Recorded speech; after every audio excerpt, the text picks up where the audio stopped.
Where am I? Good morning. Good morning, Jenny.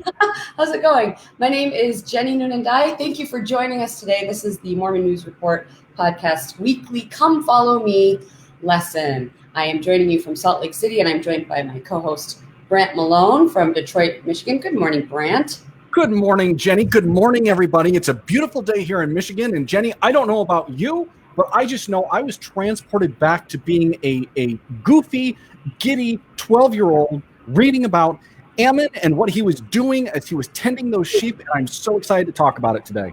Oh, I can't even wait to hear what you have to say.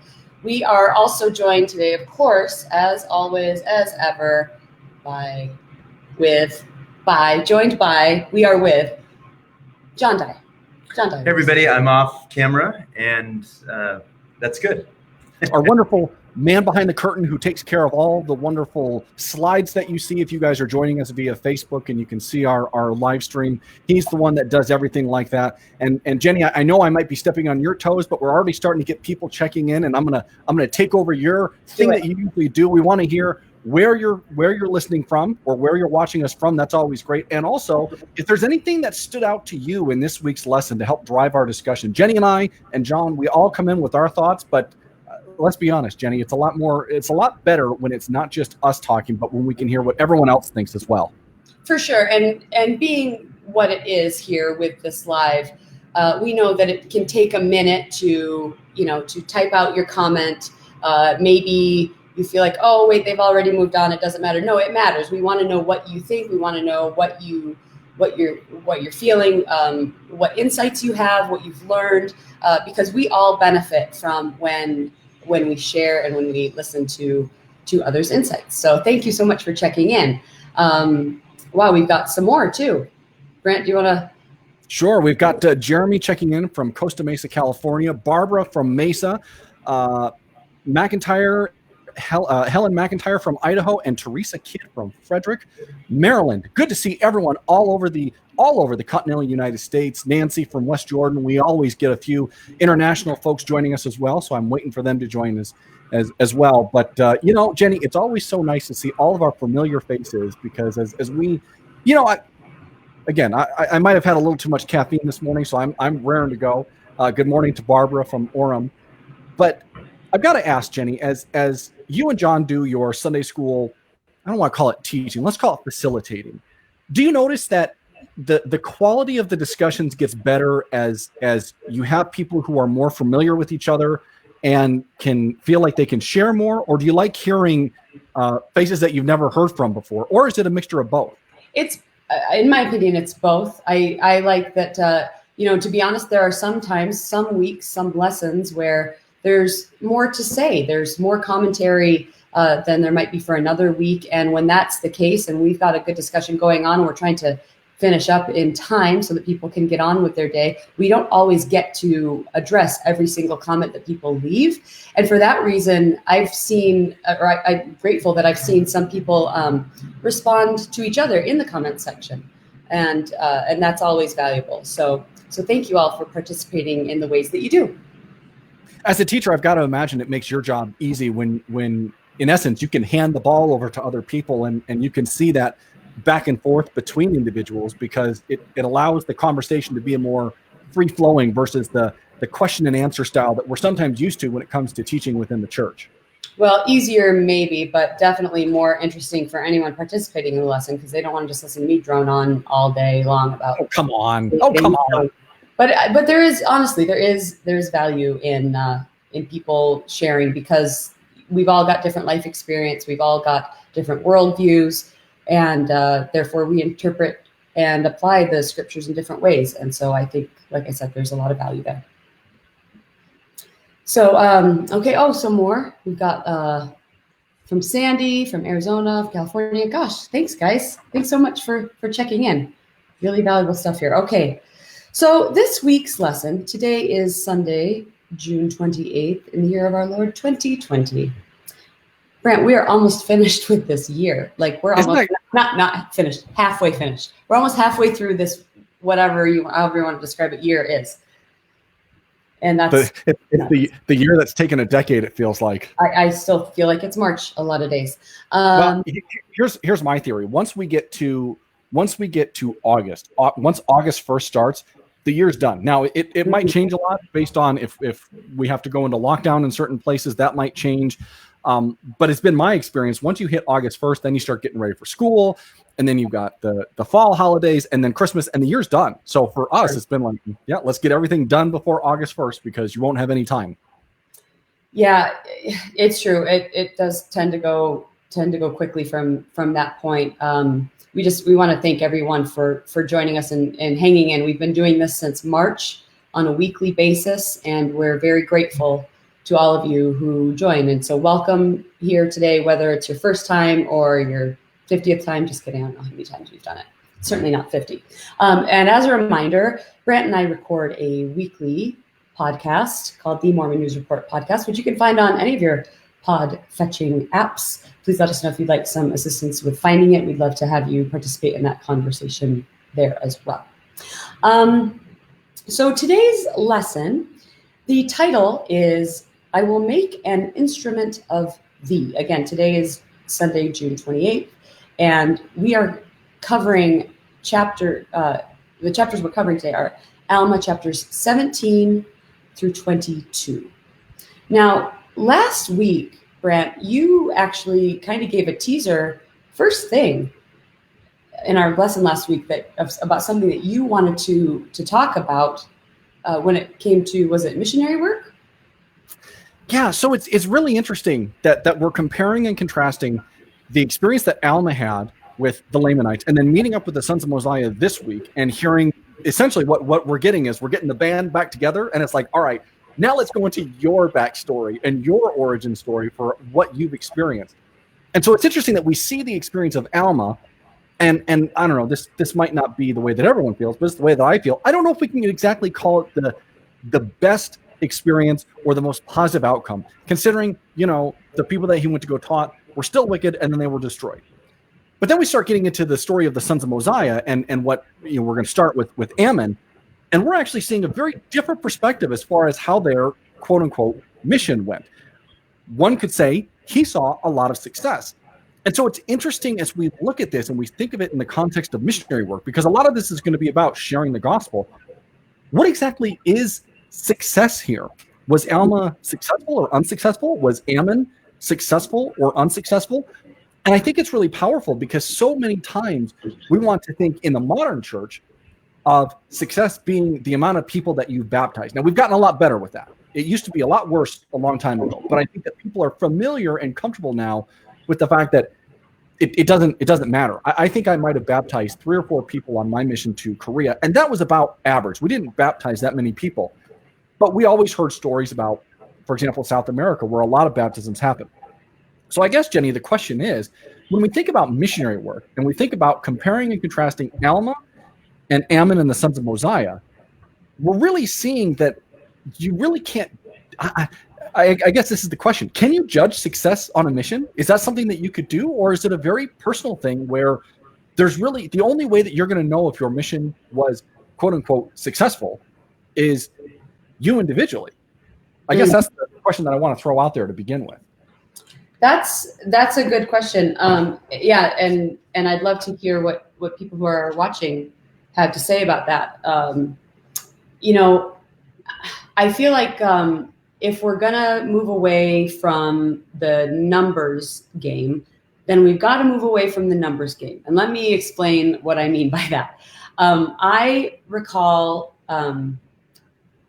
being in a ward one time where the leadership was very numbers focused, was very, we've got to get 100% reporting back on our home teaching, our visiting teaching, our whatever the case was. And they took a lot of, I don't know, I don't want to misuse the word pride, but I think if I think you'll understand my intent when I say they took a lot of pride in saying we've got a 100% home teaching and visiting teaching, basically meaning we're doing our job, our bases are covered.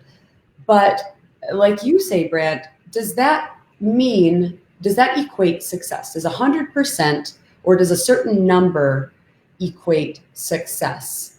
Tammy shares, I think it is totally a personal thing. You go to change yourself. And I believe she's talking about a mission. You go to learn how to grow closer to the Lord. Totally agree with Jenny on getting away from the numbers. Thank you for that. There's actually a story here that I have, which I think we've all heard. This is from teachings of President Gordon B. Hinckley, from his book, Teachings back in '97. But he shares this story about our influence often being unknown. He related this story in which a missionary reported to his mission president at the conclusion of his service. As some people know, at the end of your mission, typically you meet with your mission president. Throughout your mission, you meet with your mission president, but just to kind of circle up, right, and kind of see how things went, et cetera, et cetera. And so this missionary, it's almost like an exit interview. At the very end, it's almost like an exit interview. Yes, thank you for that. And so he talks about how this missionary was reporting to his mission president at the conclusion of his mission. The missionary said, "I haven't had any results from my work. I've wasted my time and my father's money. It's been a waste of time. I baptized only one person during the 2 years that I've been here. That was a 12-year-old boy up in the back hollows of Tennessee." The mission president decided to keep track of the boy this missionary baptized. He grew up, married, and moved to Idaho. His children went on missions, and their children went on missions. The mission president traveled to Idaho and asked members of that family about their missions. He later said, "I discovered that, as the result of the baptism of that one little boy in the back hollows of Tennessee by a missionary who thought he had failed, more than 1,100 people have come into the church."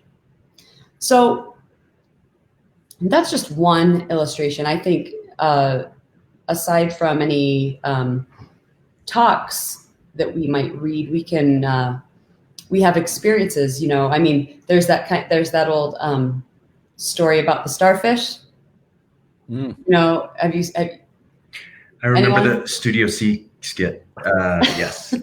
It's become kind of a trope. So, culturally. I made a difference in the life of that exactly. one starfish. It's that all these starfish were washed up on the shore, and the fear is that if they're left out in the sunshine and not in the water, that they'll dry up and they'll perish. And so someone saw a man, picking up starfish and chucking them into the sea, and said, this beach is littered with starfish. Why do you think you're making a difference? And he picks one up and says, "I made a difference to this one." And to be honest, there's a lot to be said for that, because I think of missionaries were, even though I had been baptized at age 8, my family was not very active at all later, and so missionaries had a critical role in even how I live my life today. Now, I'm not one of their numbers that they baptized, but they certainly have made an influence in my life, and so I think that's just one illustration of how we can't judge success by numbers. Yeah, I've got a lot of thoughts on that. Just a few anecdotes really quickly. I served my mission in South Korea.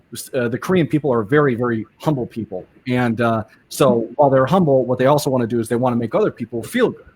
So we would always hear, "Oh, you're Korean, so good." But the thing that was always kind of beat into our minds from other missionaries, from leadership, etc., is you might think that you're good because the Koreans are telling you you're good at Korean. But let's be honest, even the best Korean speakers are only going to be at about a kindergarten or a first grade level. Okay, you're not going to be amazingly fluent at Korean. It's extremely rare. The other thing too is we all knew going in within the first little bit of being there, this is a hard mission in the sense of you're not going to be teaching all the time. You're going to be doing a lot of tracting, which is really, really hard to do. It wears on your joints and your legs, and it wears on your psyche a little bit, and you're not going to baptize. So we all had that level playing field. So for me, in essence, I knew what I was getting into, and I didn't have a problem. I don't have a problem with it, because as we've seen from some of the comments, my success on my mission was what I took away from it, how I feel about it. I can look back and say, yeah, I worked really hard. So that's number one. Number two, I think that we all have a lot of fondness for President Hinckley. And one of the reasons why we have fondness is because of stories like that. Very positive, and happy stories that have big effects. And I don't want to downplay that, because sometimes that does happen. I can't imagine that's not the case. But the only issue that I kind of have with it is that doesn't always happen.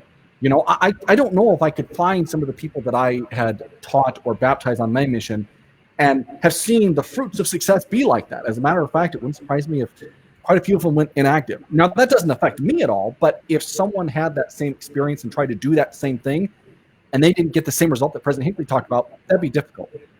And then the final one, and I want to get yours and John's input on this, because we've all had opportunities to be in leadership type meetings, ward council meetings, where things like numbers and statistics were talked about. There's a really often quote within the church about how if you don't have a goal that you're working for and you're not measuring it, then you're really not going to make any progress, or it's kind of doomed to fail. And so we have this one side of saying, if we want to make a goal of something, we've got to measure it. And so we have to have some metric or something that we're able to tell, did we make progress or did we lose progress on this? At the same time, when it comes into things like baptisms, home teaching, retention numbers, you start getting into a really dicey area, because you're now talking about people's agency. You cannot compel someone to be baptized. You can't compel someone to take a lesson or receive a lesson. And so how do we start balancing the fact of the numbers aspect needs to be there to judge, are we making progress? Are we continually moving forward step by step, precept upon precept, like a summer flower, et cetera, et cetera? Or do we throw the numbers out and say it needs to be how you're feeling about it? You know what I mean? Like it's a tough middle ground trying to judge. Do we go all in on the numbers, or do we go not in at all on the numbers? And how do we figure that out? So that's an excellent point, Grant. And my thoughts on that are that you're right. Anytime there is a metric or progress or results need to be presented, we need to pay attention to the numbers. We need to measure. I think where the error comes in is taking those numbers and using them to evaluate something like our own efforts or our own success or even our own value. Meaning, is someone who baptized 200 people on their mission, were they, quote unquote, a better missionary than someone who did not? And that's just not something that is measurable. It just isn't. Things like value, any sort of judgment call on character, on effort, and frankly on effect, because like I said, missionaries had a profound effect in my life, and I wasn't one of their baptism numbers, but their efforts were not only effective but far-reaching for generations, I would say. And so, to me, that's what it is. I don't think that it's a bad thing to have numbers. It's just the import and value that we put on what those numbers translate to. To me, that's where the difference is. John, did you want to say anything about that? Yeah, just a few quick thoughts as we rotate over. Hi, John. Good to see your face today. Yeah. We'll see it at least once. But I think the recent things that we've seen from the church too are showing that we're transitioning more from a numbers-based baseline to just, we went from home and visiting teaching to ministry. And I think we have a PPI with our leaders once a quarter, but I think really it's moving away from some of the more numbers-based analytics that we've had in the past. And, if you think about that, it's interesting because, what measured can be improved. I think that was a President Thomas S. Monson quote of, if you can measure it, you can be better at it. And if you can be better at it, everyone's better all across the board. As I think through too, some of the things that even happen in this lesson, Alma 26:12, that's when the sons of Mosiah gather together at the end of their missions. And, Aaron starts to tell Ammon, hey, slow down a little bit. You're starting to boast a little bit. And in 26:12, he goes, I'm not boasting in my own strength. I'm boasting in the Lord. Isn't that the next lesson? No, it's this lesson. Oh, is it? Yeah, it's in 26. So, Isn't it 20? Oh, Here's John reading ahead because of course he's reading. Extra credit. We all extra do credit. it. We all extra do it. credit. It's okay. But yeah, John, But it's applicable what you're saying for sure. yeah. It's an interesting thought when it comes to that, though. I think that, and a lot of, I love numbers and analytics and things like that. And I think that sometimes it's very easy on a surface level to look at something like, here's our baptism number, or here's let's take ministering. Here's our ministering percentage. That's not where I want it to be. And so we can have two conversations when we get to that point. It's either A, we need to get that up, which happens a lot. And if you were to ask me, I'm going to go ahead and be bold. I think it's because that's a very simplistic and numbers-oriented thing to do. We're supposed to be at 90. We're at 76. What do we got to do to get that up? We're not working hard enough or whatever. The bigger question to me, though, when I look at things like that is, why? Why are we at 76? And those are harder questions. And it's the same thing when it comes to, a lot of things in the church that we measure, whether it's things like missionary work or a lot of things. That why question is hard. And I think it's hard because, sometimes within the bureaucracy of the church, we take the numbers and we funnel them up, and we've got to have answers for the numbers.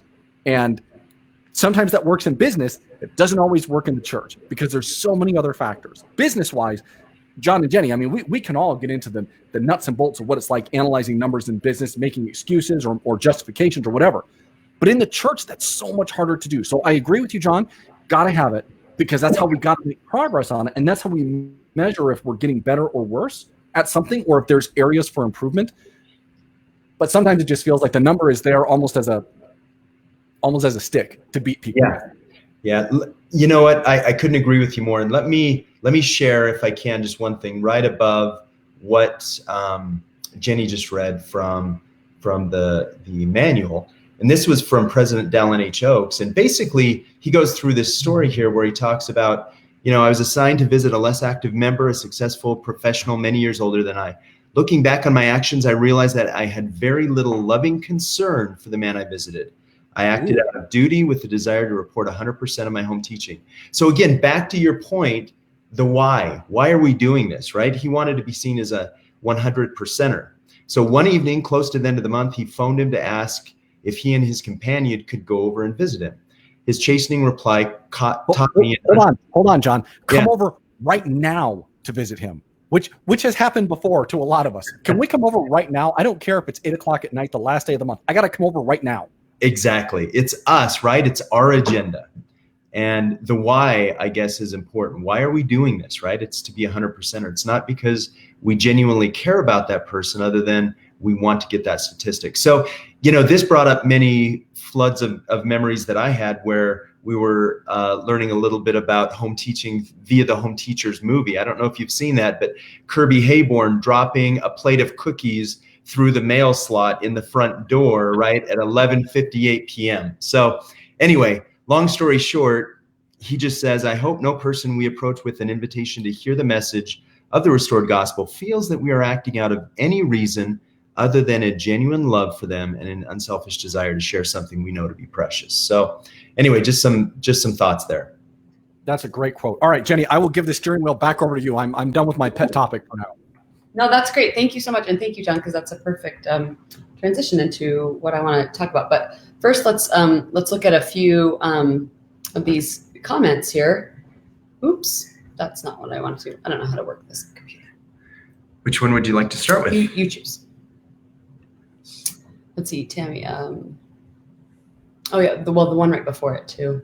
How many people did a missionary influence and didn't get baptized? Your example in service is more important than a number. And how many baptisms that made numbers, but now they're no longer active because of the way they were treated? Absolutely. Yeah, for sure. And then Barbara shares, missionaries have always had a special place in my heart. Just like you, Jenny, they were always in our home growing up and my family was not active. Absolutely. So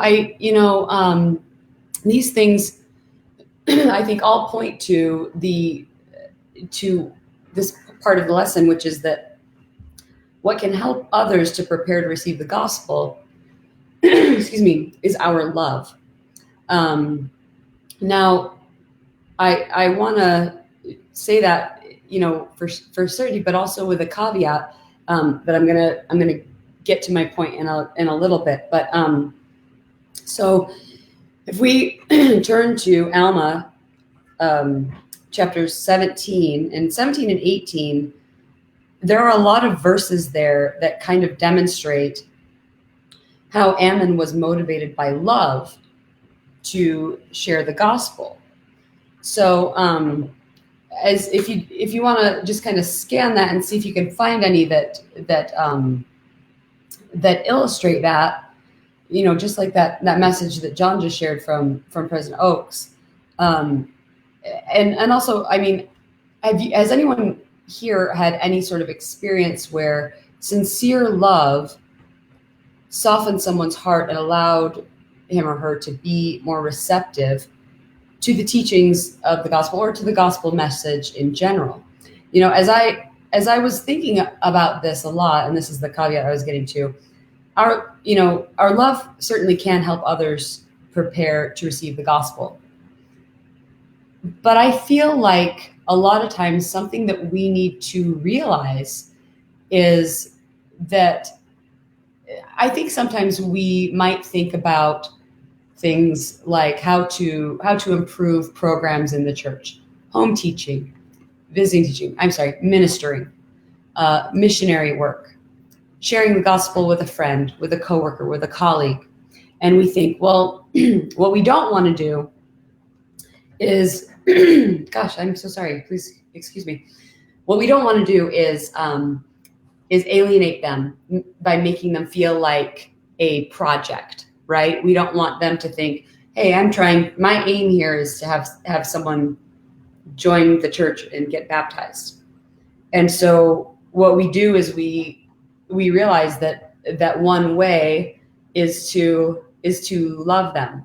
However, I wonder if that's enough. I feel like what we need to do is love people anyway, share the gospel because it's who we are and it's a part of our life. And the result might be that person joins the church. It also might be that we are changed. And that's my caveat, which is, like Brent, you said, and many people have said for years and years, that when they went on their missions, they are who changed. What they, if we're talking about the numbers, well, maybe I baptized a lot of people, but really for me, what happened was I learned how to love. Maybe I didn't baptize a lot of people, but hey, I learned how to love. And I feel like that is an extension into what can happen in life. Meaning we may start by thinking, okay, well, I've been issued a challenge or an invitation or I have a goal to have one of my friends join the church this year or something like that. Maybe we find that in our efforts to do that missionary work, capitalized M, capitalized S, or W, missionary work, or that missionary service, we find that the real blessing has come from the friends we made along the way. If you didn't say it, I was going to say it. Yeah, but honestly, that what we learn is that we love people because we see them as children of God, because our hearts are open. And I don't say that as a suggestion that we turn inward and look for a selfish motivation to become better. But what I am saying is that there is value in example. There is value in legacy. There's value in friendship and in relationships.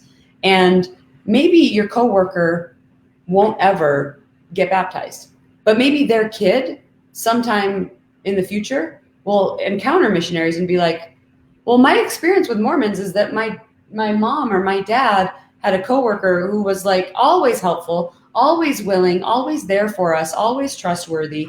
And so, yeah, I'm willing to listen to your message. Basically, kind of like that story from President Hinckley, the fruits of our efforts may not be immediate, may not be the fruits that we enjoy in our lifetime, but it doesn't mean that we're not planting seeds. And it doesn't mean that we're not actually spreading the gospel when our efforts don't result in a number in a baptism. Yeah, a couple of thoughts on that. I've referenced this before, but Pew does the Pew Research Center does some really, really interesting studies when it comes to religion, and specifically, this is very American-centric, so I'll caveat it with that, but specifically in America.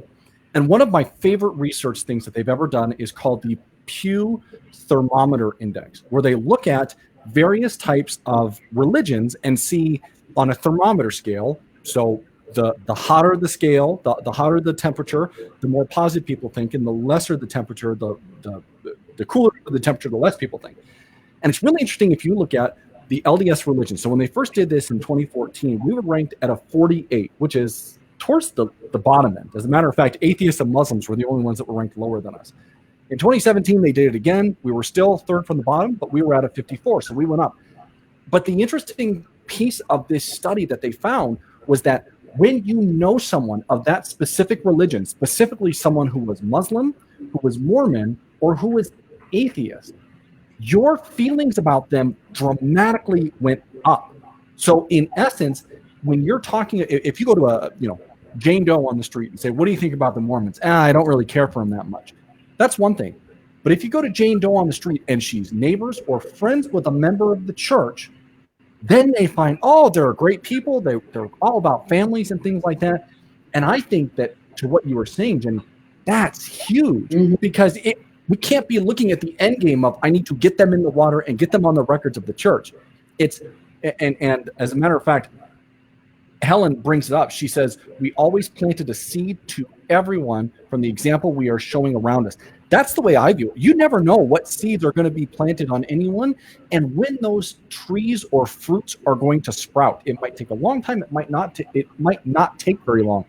But to what you were originally saying, if they immediately sense you are viewing them as a project, and we as humans, we all know what that feels like. Yeah, and we're planting seeds no matter what. So I hope that they're good ones. We are sowing, daily sowing, countless seeds of good in it. Wow. Okay, it's a hymn break. He knows all the songs. And Stephen Rushing brings up an excellent point, very applicable to LGBTQ folk. Absolutely. Yeah. How we treat. It has been my theory that certain members of the Quorum of the 12 Apostles have had some very close and personal interactions with LGBTQ Mormons that have shifted their thinking about them. And the way that they talk, and Jenny, you and I have talked about this privately before, but the way that they talk about them has changed. And my theory is because of that.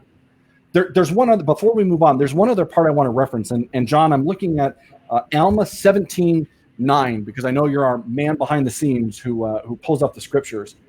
But it says, and it passed that they journeyed many days in the wilderness, and they fasted much and prayed much, that the Lord would grant unto them a portion of his spirit to go with them and abide with them, that they might be an instrument in the hands of God to bring, and I love this, to bring, if possible, their brethren, the Lamanites, to the knowledge of the truth, to the knowledge of the baseness of the traditions of their fathers, which were not correct. So the second half of that sentence, the second half of that clause, I don't really particularly care for, but I love that phrase, if it were possible.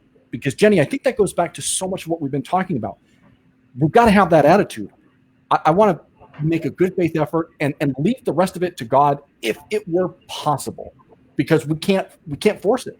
There's nothing we can do. We can only do the best that we have and then leave the rest to agency. Right, exactly. And that's the thing. We can do what we can do, and the results are not always reflective of our efforts. Mm-hmm. So one thing here, Bessie shares, the one thing that stands out to me is that humility and love, okay, two things, are the keys to it all. Love for God and love for our fellow men. Absolutely. Yes. Thank you for that. Well, I'll add a few things here just really quickly if possible. Number one, as we think and we consider upon how, specifically how, Ammon approached King Lamoni, it was in a spirit of service, right? There was no hidden agenda. And we know they wanted to make a difference. They knew it wasn't going to be a short-term difference. This was a 14-year mission that the sons of Mosiah went on. This was not something that they had planned to do just for 2 years, then they'd be back to their schooling, et cetera, et cetera. This was a long-term thing that they were doing. So as they were doing that, think about how they approached this. I think that's very important to see. And he came in a spirit of service, of supplication. And I think of our current missionaries now. We are still utilizing somewhat outmoded ways to knock on doors, try to get behind gated communities, especially in some of these foreign countries. Taiwan was crazy to get into. I don't know, we had high rises, we had different things that we were trying to do that way. But as we think through that, I think it's important to say, okay, what could we do now? I love the fact, even though that, we're quarantined, missionaries are getting very creative in the way that they're sharing the gospel online. I think that shows a lot of intuition. I think it shows a lot of inventiveness on their part, and I love the fact that they're doing that. The second thing is, how might we better utilize various ways of service, just serve that the church has? Because when you get side by side with somebody, that's when you really start to know them. That's when you open up. When you're serving side by side, I'd be much more willing to listen to people that are telling me about their beliefs and what they feel to be important to them. So I really think the church has to relook at how we're doing things. I think COVID-19 has brought some of that to pass, but I think we really need to think through that a little bit. I thought I was done with my soapbox. I'm not done with my soapbox. And John, you have just, you slid it right underneath me and said, here, Brent, why don't you go ahead and step up on this? I know, especially John, with your background, Jenny, with some of the things that you and I have talked about, we talked a lot about missionary work and how missionary work should be looked at in 2020.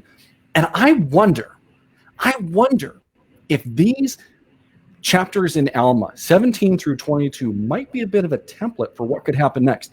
Because if you notice, Alma went out there saying, I'd like to share the gospel with my brethren, to help the Lamanites to learn of the gospel and to bring them into the fold of God. That's what he went out there to do. But he didn't go out there saying, you know what, I'm going to go on, knock on doors, or I don't know, maybe they didn't have doors. You had to do the South America, clap thing, right? No, yeah. He went out there and his immediate thought was, I need to go out there and serve. So let me go ahead and talk to the king. He's going to grab me, and I'm going to say, look, I'm here to serve you.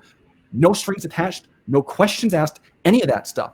And isn't it interesting that as he serves, as he goes through the difficult time of the sheep being scattered and still bringing the sheep together, the effect that it had on the others out there watching the sheep, and then the effect it had on the king, that's something really big. And I wonder, because we've been advocating this for a long time, if that's maybe the way that we should be going. John, you brought that up.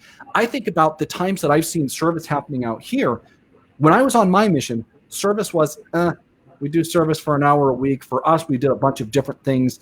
There were things that I remember. We went to an elderly folks' home, and to be quite blunt, we bathed elderly men who did not have the ability to bathe themselves, including things like shaving their face, which you want to talk about a very intimate experience and something that was very counterculture in Korean society, to have someone young shaving someone old, and then for the person who was having their face shaved to say thank you.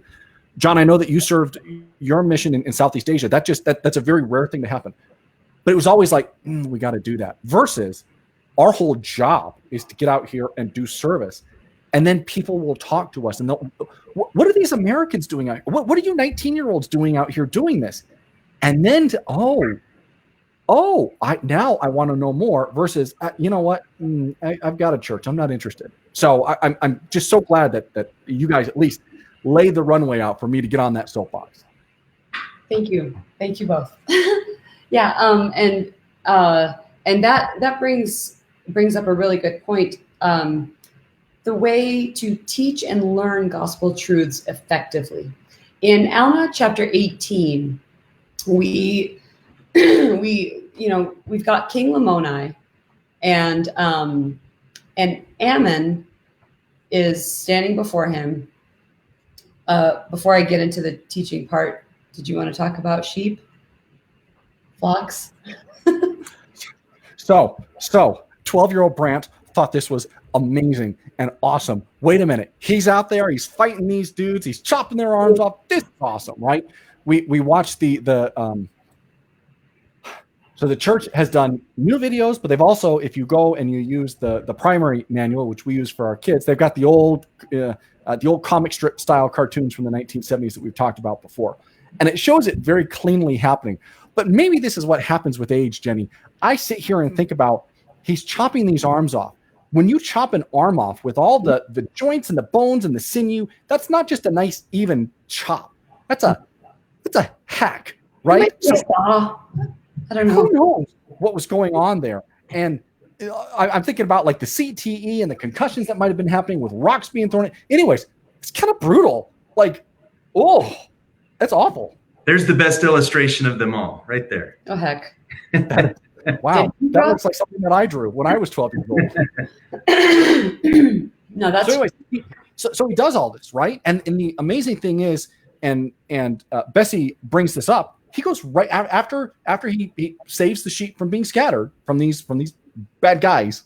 These bad guys. I was going to say something else, but anyways, he goes right back to serving the king. And I think that the effect that it had on the other people there, that's when they went to the king to say, look at what happened here. Yeah. And that example, you know, one part I want to talk about specifically is when, if we look at Alma chapter 18, verses 24 through 28, I'll give you a second, 18, 24 to 28. It is. Yeah. And Ammon began to speak unto him with boldness and said unto him, believest thou that there is a God? And he answered and said unto him, I do not know what that meaneth. So here we've got the king who has been supposing that Ammon might be the great spirit, right? And so Ammon comes back and he says, you know, do you believe in God? And the king says, I don't know what you're talking about. What even is that? And then, this is verse 26, and then Ammon said, believest thou that there is a great spirit? And he said, yes. And Ammon said, this is God. And Ammon said unto him again, believest thou that this great spirit, who is God, created all things which are in heaven and in the earth? And to me, what that illustrates is a very, very effective way to teach the gospel, which is that you have an understanding of the language, whether that's actual language or cultural understanding of the people that you are teaching. Ammon understood enough about King Lamoni and his people to know what they thought and believed about the Great Spirit. They hadn't heard of the concept of God, but because Ammon knew that bridge of misunderstanding, or I'm sorry, that gap of misunderstanding was able to be bridged. And that is something that we see a lot. I mean, in the missionary program that we have, where, you know, people, where the kids go in and they learn, you know, Brent, you learned the Korean language, John learned Chinese, but that's not the only thing that you learn. You also learn customs, you learn traditions, you learn history, you learn, so that you're not just going in there with some sort of, you know, white savior complex to say, I know the right way and let me teach you.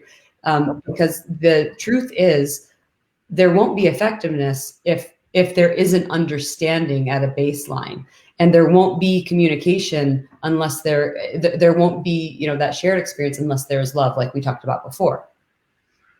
Yeah, that one's huge. And John, I'm sure that you've seen this, and Jenny, maybe even you've seen this as well among some missionaries. But what always stood out like a sore thumb was the missionaries that wanted to go to a place like Korea and say, well, in America, we do this.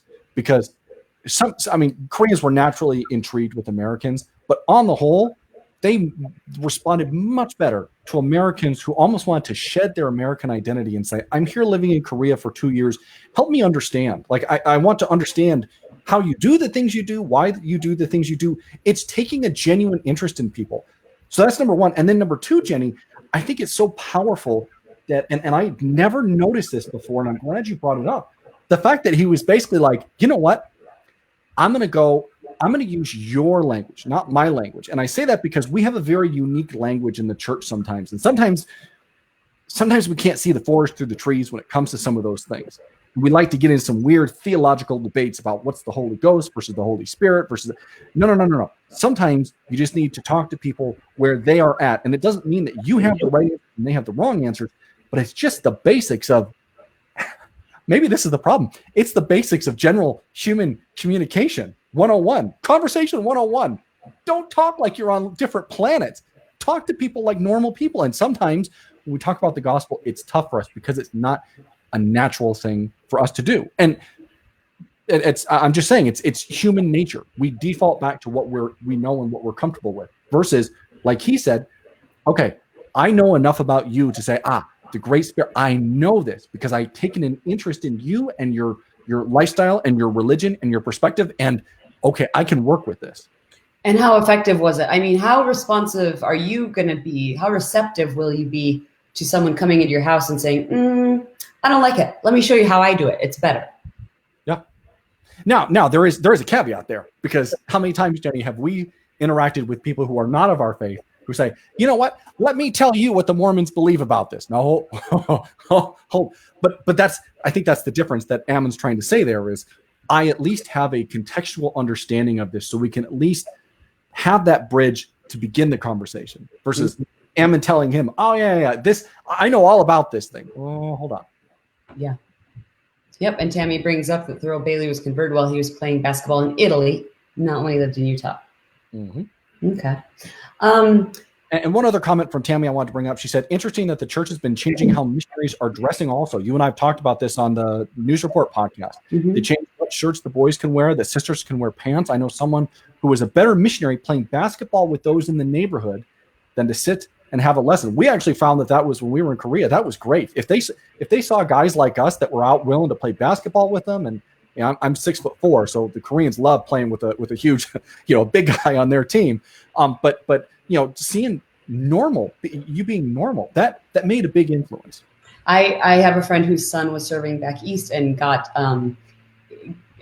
sick or got an injury, and so while he was recovering, he actually got permission from the mission president to play video games with some kids in this family they were teaching, and that actually was a huge bridge to just opening up the doors to trusting and listening. You just watched, Jenny, the newest mission calls that are going to go out. They're going to be Xbox Live missionaries. We're not going to have Facebook missionaries anymore. You're going to go on Xbox Live. You're going to play like Rocket League or like Super Smash Brothers isn't on Xbox. Anyways, you're going to play Halo. Halo's still on Xbox, right? You're going to play Call of Duty. You're going to play Call of Duty. The kids are going to do Fortnite missions. Animal Crossing. Okay. There we go. Twitch. John's exactly. It's going to be Animal Crossing. You're going to build a little church and temple. Yeah. And you could do lessons in Animal Crossing. That you just watch. You just watch. And Barbara wants to know where you found that illustration. Oh, okay. That really hype. So really quickly, because we don't have a lot of time, and I would be completely remiss if we did not talk about what happens at the end of Alma chapter 18 and into 19. Basically, at the end of chapter 18 is when it says, talking about the king, when he had said this, he fell into the earth as if he were dead. And it came to pass that his servants took him and carried him in unto his wife and laid him upon a bed. And he lay as if he were dead for the space of 2 days and 2 nights. And his wife and his sons and his daughters mourned over him after the manner of the Lamanites, greatly lamenting his loss. And then in chapter 19, and it came to pass that after 2 days and 2 nights, they were about to take his body and lay it in a sepulchre, which they had made for the purpose of burying their dead. And this is the part I wanted to get into. And Brant, we've talked about this before on the podcast. I've had the opportunity to be in some of the church films as an extra, but when you audition, they give you what's called a side. It's a piece of script. And for the women, this is what the script was. And I had a very, very special experience studying the words of King Lamoni's wife. We'll call her Queen Lamoni because we don't know her name, but she has, of any woman, I believe, the most words recorded in the Book of Mormon. And so we see in verse 2, now the queen, having heard of the fame of Ammon, therefore she sent and desired that he should come in unto her. And it came to pass that Ammon did as he was commanded. He went in unto the queen and desired to know what she would that he should do. And she said unto him, this is the part that I learned, but the servants of my husband have made it known unto me that thou art a prophet of a holy God, and that thou hast power to do many mighty works in his name. Therefore, if this is the case, I would that ye should go in and see my husband, for he has been laid upon his bed for the space of 2 days and 2 nights, And some say that he is not dead, but others say that he is dead, and that he stinketh, and that he ought to be placed in the sepulchre. But as for myself, to me he doth not stink. I love the ending of that verse. Right? Some people say he stinks, but to me, he doesn't stink. Yeah, to I me, know my husband. That is not a like smell. roses. Yeah. But honestly, I mean, for her to be so bold, I mean, it's like, okay, we've had the standard amount of time pass sufficiently, you know, for mourning and so on, and now it's time to put his body in the sepulcher. And she's being bold and saying, he's not actually dead. He's not. So what do we do? And then we see that in verse 6 in chapter 19. Now, this is what Ammon desired, for he knew that King Lamoni was under the power of God. He knew that the dark veil of unbelief was being cast away from his mind, and the light which did light up his mind, which was the light of the glory of God, which was a marvelous light of his goodness. Yea, this light had infused such joy into his soul, the cloud of darkness having been dispelled, that the light of everlasting life was lit up in his soul. Yea, he knew that this had overcome his natural frame, and he was carried away in God. So he knew that he was having a spiritual experience. He was in a vision. And so in verse 8, he validates her and says, he's not dead, but he sleepeth in God, and tomorrow he'll rise again. So don't bury him. Mm-hmm. And then he says to her, do you believe this? And she said, I have had no witness save thy word and the word of our servants. Nevertheless, I believe that it shall be according as thou hast said. And Ammon said unto her, blessed art thou because of thy exceeding faith. I say unto thee, woman, there has not been such great faith among all the people of the Nephites. And that's a big deal. Yeah. So anyhow, just very quickly, I know I really like that line, and this is going to completely eliminate the moment. But Stephen Rushing actually makes a funny comment where he says, "He doesn't stink. That's just what he smells like." But Jenny, to follow up, which by the way, that's the exact thing my wife would say. To follow up, because I know that we only have about a couple minutes left because we need to end a little bit early today. Tammy brings up Abish, and we have to talk about Abish, because Abish it's very powerful to have this experience with the queen, and then for Abish to come into the picture, who is one of the only Lamanite women to be mentioned in the Book of Mormon by name. And it's this amazing experience as the king comes out of it, and then basically he tells everyone, and then everyone has the same experience as him, except for Abish. And what Abish does is she goes around and she tells everyone, and they begin, and this is verse 18, and they begin to assemble themselves unto the house of the king, and there came a multitude, and to their astonishment they beheld the king and the queen and their servants prostrate upon the earth, and they all lay there as though they are dead. And they also saw Ammon, and behold, he was a Nephite. Sorry, really quickly. And Abish's background, back at the end of verse 16, we know, she having been converted unto the Lord for many years on account of a remarkable vision of her father, thus having been converted to the Lord and never having made it known. So basically, here's a woman who had her own personal testimony, had her own personal conversion experience, and just kept it quiet as she went about doing her duties in the kingdom. And what does this mean? This is a little interesting. Remarkable vision of her father. Is it her father's vision or her vision of her father? Could he have passed away early? Could she have seen him and he said, hey, this is what you should be doing? So interesting, kind of a double entendre there. And I would recommend, it's by Common Consent Press. I'll have John and Jenny put it in the show notes. But they wrote a great book called The Book of Abish. It's a book by Meddy Harrison. And basically what she tries to do, and she's done this with a few books, is she's tried to take what we know and then create a narrative for Abish's backstory. And it's an amazing, amazing book. Jenny, you and I have both had a chance to read it. It's a great, great book. And I really recommend it. So it's from By Common Consent Press, and it's called The Book of Abish by Meddy Harrison. And with that, Jenny, I think we're gonna wrap it up for this week, right? Yes, thank you all so much. And I mean, I think was it last night or this morning? You're like, there is so much to cover. in this lesson. But thank you for this discussion. Thank you for being here. Thank you for your thoughts. Thank you for sharing. We hope that this was a valuable experience for you. We really value the time with you very much. Next week's lesson. Are we going to do one because it's the holiday? Let's do this. Let's you and I talk about it to figure out what we want to do for next week. I'm going to guess that we probably are. Okay. Because the holiday is actually Saturday, and we did a lesson on Easter and on Mother's Day and on Father's Day. It might be you and John doing it because we'll be out of town. Okay, we can do that. But the study for this week is Alma chapters 23 through 29, and the title of the lesson is "They Never Did Fall Away." And I'm just going to give a teaser, maybe, that I had a hot take on a part of what's this week's lesson. So well. Anyway, I'm regretting the fact that we're going to be out of town and I can't listen or I can't participate. That's all right.